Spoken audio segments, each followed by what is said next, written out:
আমাদের বিরোধী মহলে অনেকে বলেন যে জামাতের আকীদা ঠিক নাই, একটু ব্যাখ্যা করলে উপকৃত হব। আচ্ছা, আমি আমার আকীদাটা আগে বলি। আমার আকীদা হচ্ছে আমার আল্লাহ ওয়াহেদ, তার সমস্ত জাত এবং সিফাতের দিক থেকে তার কোনো শরীক নেই, তিনি লা শরীক। আমার আকীদা হচ্ছে আমার আল্লাহ তাআলার পক্ষ থেকে মানব সৃষ্টির ইতিহাসের সূচনায় আল্লাহ কিছু বান্দাকে নির্বাচিত করেছেন তার নবী এবং পয়গাম্বর হিসেবে। প্রথম নবী হচ্ছেন হযরত আদম আলাইহিস সালাম, শেষ নবী হচ্ছেন মুহাম্মদুর রাসূলুল্লাহ সাল্লাল্লাহু আলাইহি ওয়াসাল্লাম। তারা সকলেই ছিলেন মানবতার উস্তাদ।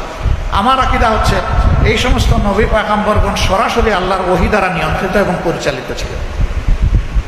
অতীতের ওহীগুলা অবিকল এখন বিদ্যমান নেই, বিদ্যমান আছে আল্লাহর দেওয়া পূর্ণাঙ্গ হেদায়েতের কিতাব আল কোরআন। এটি আমার আকীদা।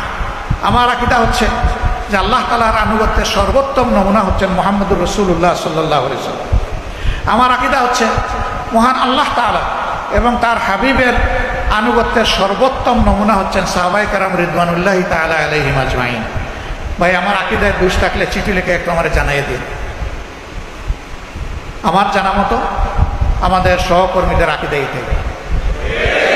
রিসেন্টলি এরকম একটা দিনী সংগঠনের সাথে বসেছিলাম, তো তারা একটু বিনয়ের সাথেই বললেন যে এই সমস্ত বিষয়ে টুকটাক একটু কথাবার্তা আছে। তো যখন বললাম, বলে যে এগুলো তো আমরাও জানি। আমি বললাম, ভাই আপনারা জানবেন কীভাবে? আপনাদেরকে তো একসাথে বসতে দেওয়া হয়নি রে ভাই। আমরা যদি বসতে পারতাম, যত বসতাম ততই একে অন্যকে আমরা বুঝতে পারতাম, ততই ভালোবাসা বেড়ে যেত, ভুল বুঝাবুঝি দূর হয়ে যেত। আমাদের এই বসা ভালোবাসা যত বাড়বে, ইনশাআল্লাহ দিনের ক্ষেত্রে কোনো ভুল বুঝাবুঝি থাকবে না।